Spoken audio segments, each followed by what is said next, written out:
Welcome back to the HVAC-Engineering-Techie channel. This is a channel where we talk all things HVAC.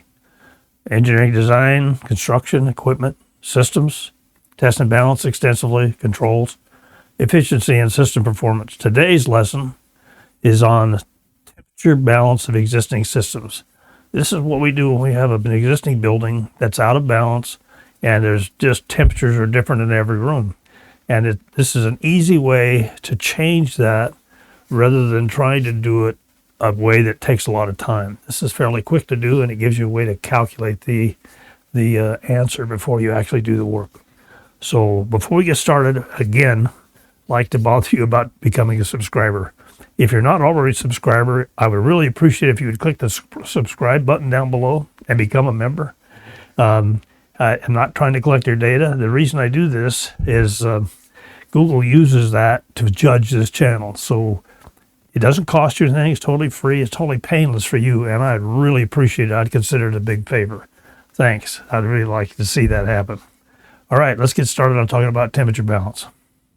All right, so today we're talking about balancing of existing buildings and how to do what's called a temperature balance. A temperature balance is a process whereas you can go to an existing system and even out temperatures in a building fairly quickly. So the goal of balancing, just to refer to the difference between a new building and an existing building, the goal of balancing a new building is to adjust the system parameters to meet the design flows of the design. So you take a new project and the engineer's designed the flows he needs for the building, and your job on a new building is to guarantee those flows are achieved.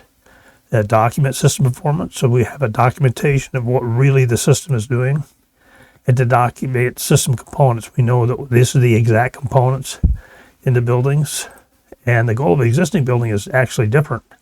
One is to improve comfort to resolve system complaints.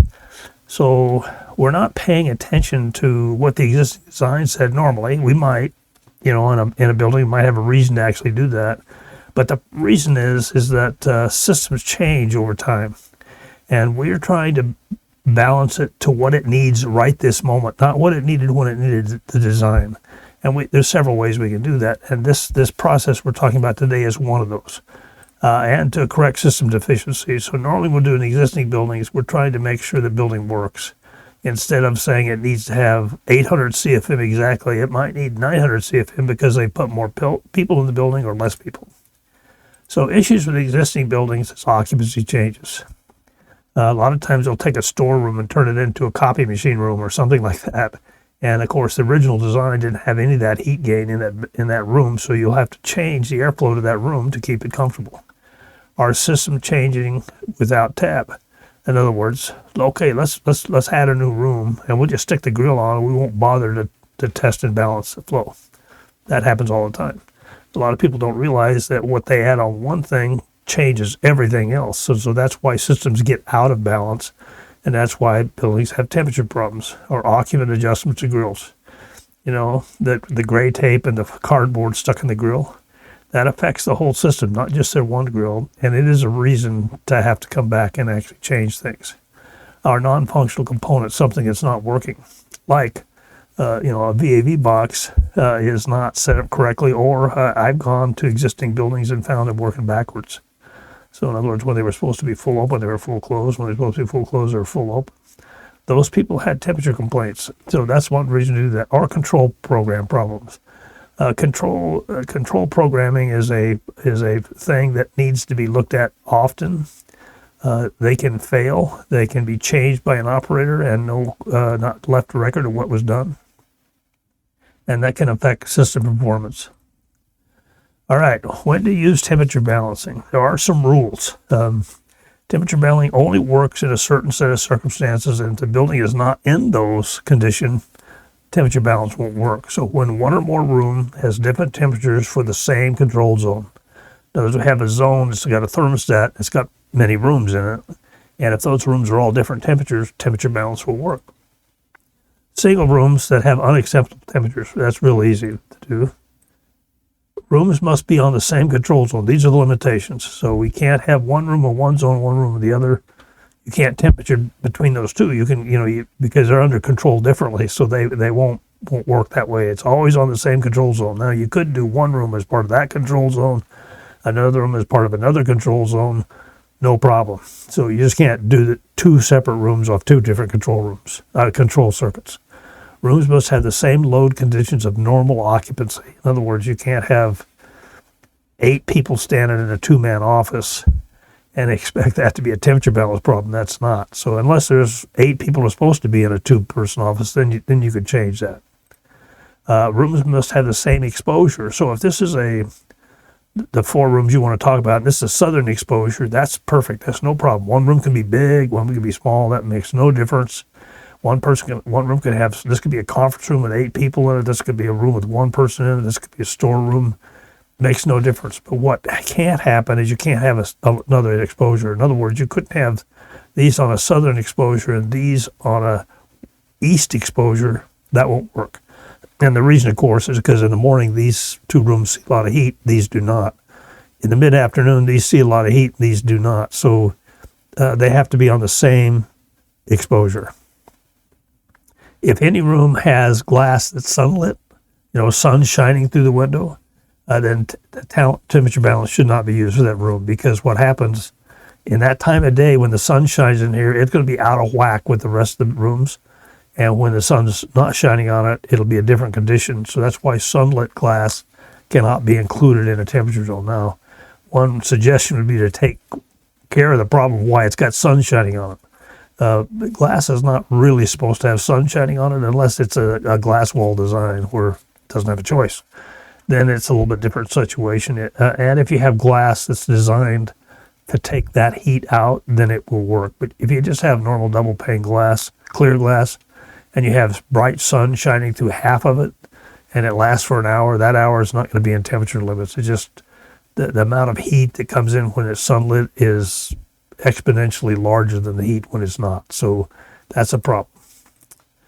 Temperature balance adjustments. Single room grill are adjusted to revise CFM to provide the desired temperature. In other words, if you have one room, it's not the right temperature. And so you can do that easily. Or you have multi-rooms are increased or decreased to provide the same temperature for all rooms. So maybe you have 4 rooms in a row and one's 75 because it's got the thermostat, and the others that are 80, 82, 81, or vice versa. They're 65, 68. We can fix all that. This is how to do that. And then if it's on a VAV box, once we're done, we recalibrate the VAV box to that new total CFM that we've designed. One way to do it is just to run between the rooms and adjust the grill until you feel or measure the same temperature.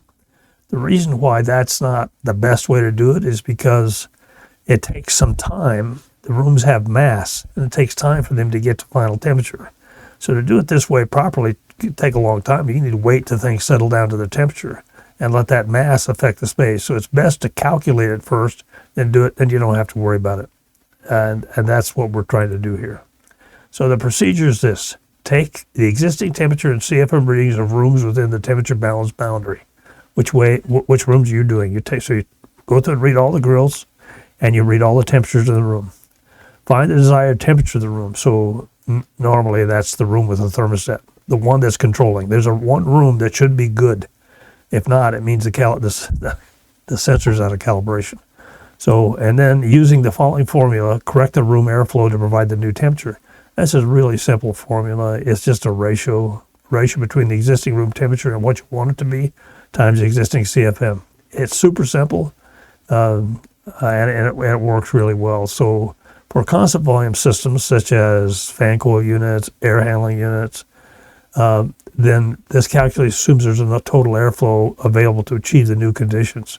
So if your formula says you need to raise the airflow 20% to get that new temperature, and the air handler doesn't, or the package unit or whatever it is, doesn't have the constant volume system, doesn't have enough air, you're going to have to go to the air handler, fan coil, whatever, and get more air out of the fan.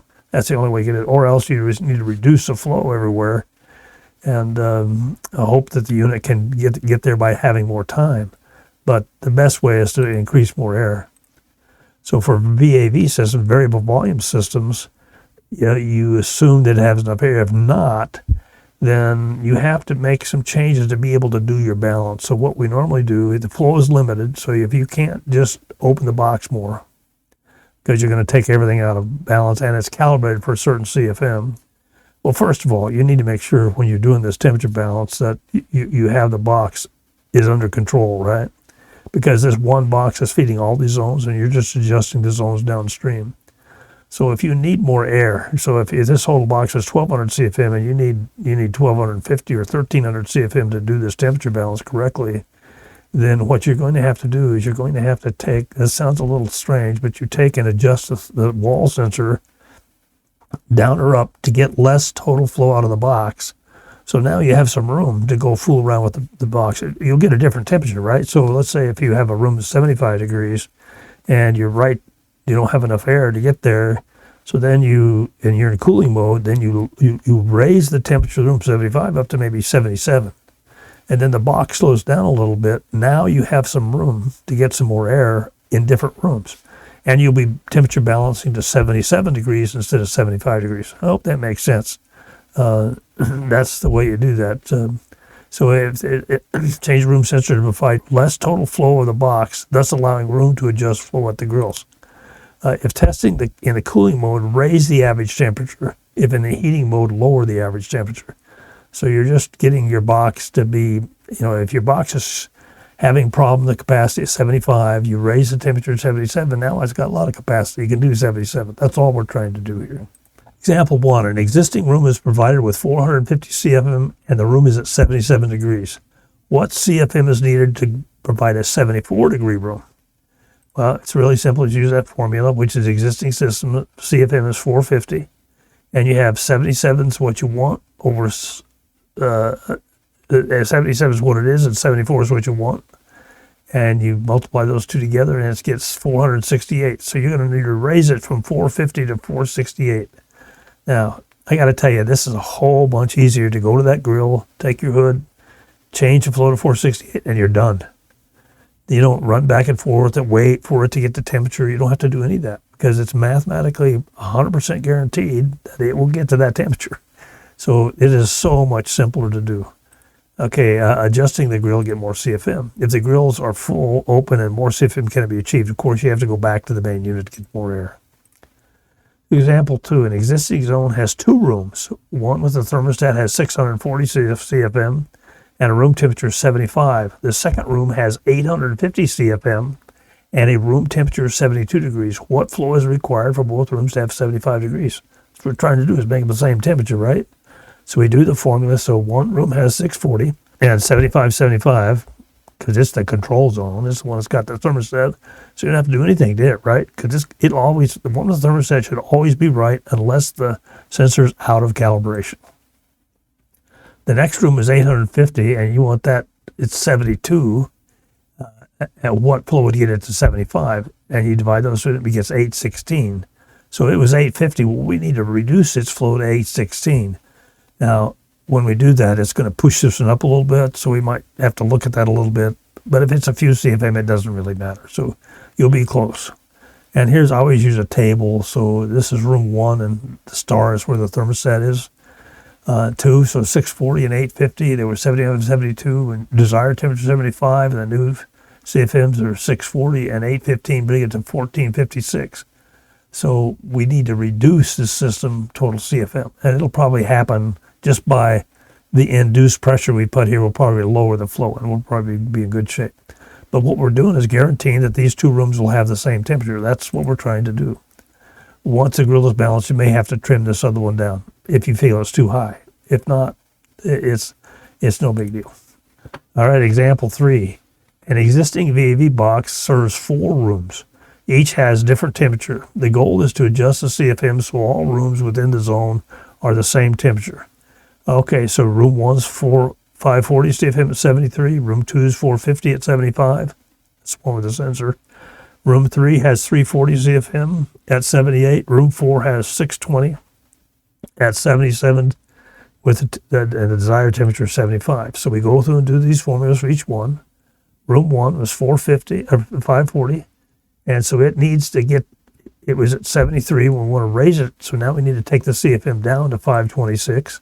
Room 2 was 450 times 75, which don't change anything, right? Because this is the one with the thermostat. Room 3 is 340 times 70 over 75. It needs to come up to 353.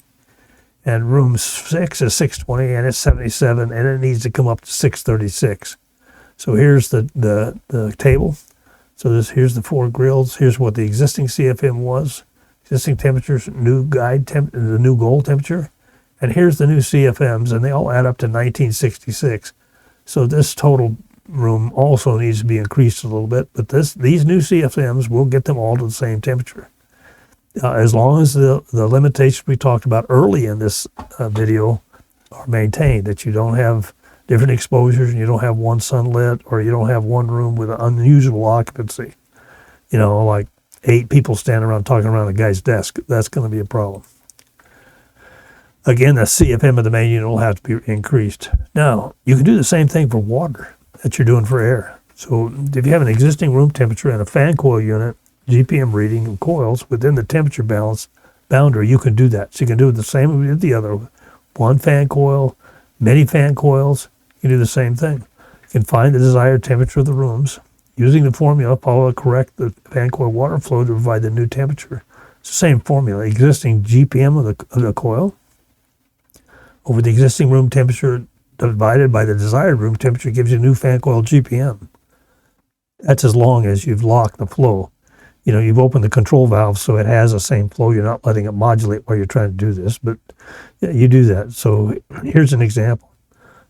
An existing fan coil has 4.5 GPM and a room temperature of 80 degrees. So in other words, it's hot in there, so that control valve is full open. What flow is required for a 75 degree room temperature? Well, you do the formula, 4.5 times 80 over 75 equals 4.8.